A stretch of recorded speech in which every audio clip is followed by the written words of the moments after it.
European leaders are in Budapest discussing how to adapt to the incoming Trump administration. It's a bigger group than just the EU. It's a European sort of community, larger grouping.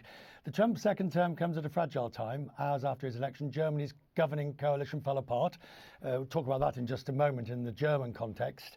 French President Emmanuel Macron's politically weakened after his election gamble backfired, but he said today Europe needed to be omnivores, not herbivores, whatever that might mean. All the while, Russian troops are making new advances in Ukraine. Sir Nigel Sheinwald is the former British ambassador to the US. He joins me from London. Sir Nigel, how much trouble is Europe in?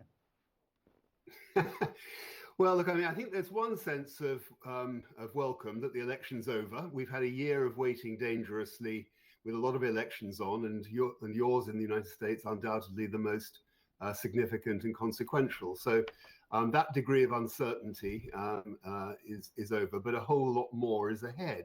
And I think Europeans have good reasons to want to get in touch with the incoming Trump administration, but to be quite apprehensive.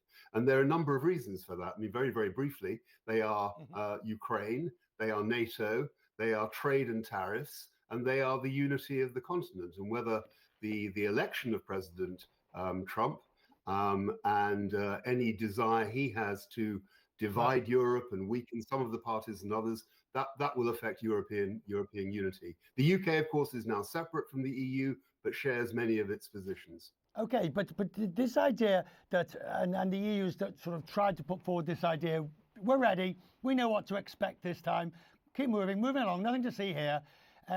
Are they really ready, do you think? I mean, at the best, you've got Orban on one side, you've got Poland, you've got Germany collapsing, or at least politically collapsing, omnivores, herbivores, whatever that means, and the UK on the out. It's a bit of a mess.